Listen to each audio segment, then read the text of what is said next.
حضرت عثمان رضی الله تعالی عنہ د اسلام واقعا خپل بیانې چې ما اسلام څنګه قبول کړی دی. فرمایي چې یو ځل زه خپل کور ته لاړم، نو زمون کور کې زما ماشو سعدا ناسته وه، او دا سعدا هغه زنانو کې وه چې هغې به کهانت هغه بیانو کاهنه وه. نو ما ته چې وکتل لیدو سره دا اشعار وویل: ابشر وحییت ثلاثا وترا ثم ثلاثا وثلاثا اخرى ثم باخرى لكي تتم عشرا لقيت خيرا ووقيت شرا نكحت والله حصانا زهرا وانت بكر ولقيت بكرا. تا ته زیر دی عثمانه، او تا ته بشارت ته او سلامتیا ده تعالی پاره. درې ځله بیا درې ځله بیا درې ځله بیا یو ځل چې لس برابر شي، ته خیر سره میلاو شلې او د شر نه محفوظ پاتې شلې. زما دې په الله باندې قسم وي تا یو پاک دامن او ښایسته جنۍ سره ستا وعدو شو، او ته پخپله هما ځوانې او هغه جنۍ هما ځوانه ده. نو ما ورته ووایي چې زما ماشو دا ته څنګه خبرې کوې او دا ته څنګه واقعات بیانوې؟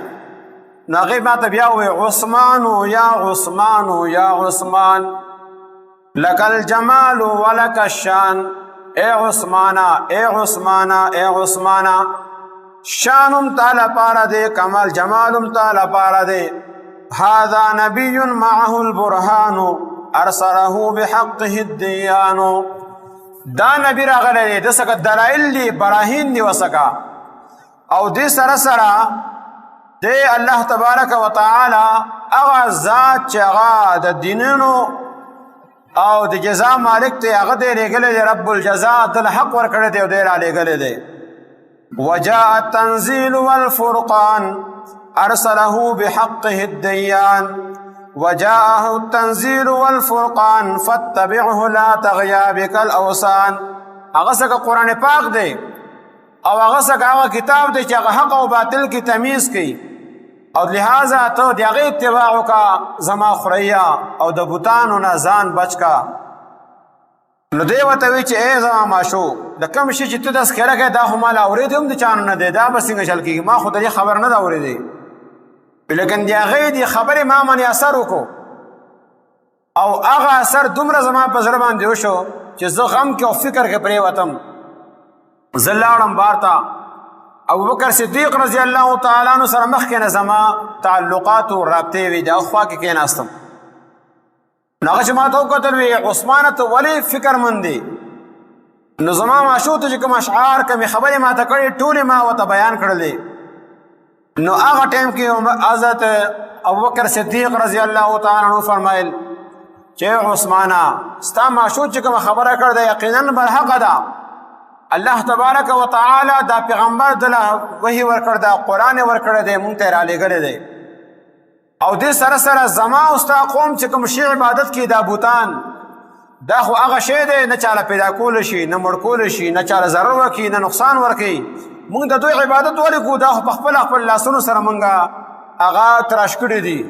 ستا غوره انسان خو حق او باطل کې تمیز کول هغه ته آسان دی، ډېرې پوه یې، لہذا ته په خپله سوچ وکړه. بما سوچ وکړو او د هغې نه پس دغه خبرې لا مونږ کې کېدي. اما ته ابوبکر صدیق ووایي ته لاړ شه او د محمد رسول الله په مجلس کې کښېنه، دا کلام کې اثر دی، تا دا پته ولګي چې مونږ دا خبرې کولې چې اچانک نبی کریم صلی الله علیه وسلم او حضرت علی دا دواړه په لارې باندې تېرېدلو، او نبی علیه السلام څخه لاس کې یوه کپړه وه. نو ما چې ولیدل ابوبکر صدیق رضی الله تعالی خوا ته لاړ وله، هغولې خو نه غوږ کې ورته څه خبره وکړه.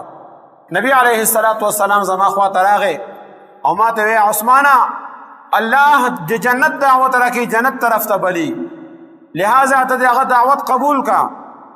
ما هغه ټایم کې فوراً ما باندې داسې اثر وشو، فوالله ما تمالكت حين سمعت قوله ان اسلمت واشهدت ان لا اله الا الله وحده لا شريك له وان محمدا عبده ورسوله. اختیار ما باندې نو، زما په خولې باندې الله تبارک وتعالی دا کلمه جاری کړله او فورا ما اسلام قبول کو. نو د هغې نه مخکې زما ماشوم ماته دا خبره وکړله محمد بن عبد الله رسول من عند الله. محمد عبدالله زوی دا د الله رسول دی. جاء بتنزيل الله يدعو الى الله. الله ولا کلام وکړ دی هغې سره راغلی دی. خلق الله طرف ته بلی.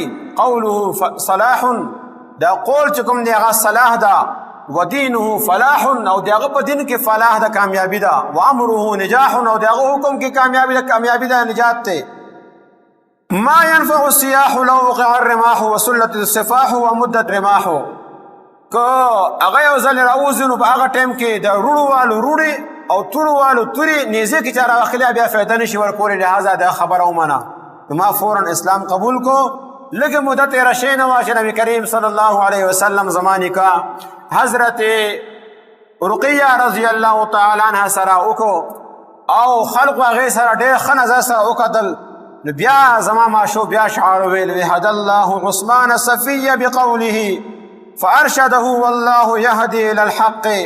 الله خپل بنده عثمان ته هدایت وکړو او الله حق طرف ته هدایت کولو والا دی. فتابع بالرأي السديد محمدا فكان ابن اروى لا يصد عن الحق. عثمان خپل صحیح رأی سره حق چې کوم دی هغه په خوښ کړو د هغې اتباع یې وکړله. اخر زوی د اروا و. د اروا مخکې ما وویل چې د مور نوم یې اروا و د اروا زوی و. لهذا فکر او د څه وجې نه کار واغستو او د حق نه اعراض ونه کو. وانكحه المبعوث احدى بناته فكان كبدر مازج الشمس في الافق. لهذا نبی علیه الصلاة والسلام خپل لونو کې یو لور سره د نکاح وکړو. دا داسې چې په افق باندې 14 سپوږمۍ او نور چې کوم دی هغه رايوځي شي. فدا لك يا ابن الهاشمين مهجتي فانت امين الله وارسلت للخلق. اے د هاشم زوی محمد بن عبدالله زما مور پلار دې پتا باندې قربان وي. زما جان دې پتا باندې قربان وي. ته د الله طرف نه امانتدارې او د خلقو ته لېږلی شوی. دا شعرونه ویل. عثمان رضی الله تعالی عنه اسلام قبول کو او د اسلام قبولولو نه پس خپل ځان دین دپاره بیا وقف کو.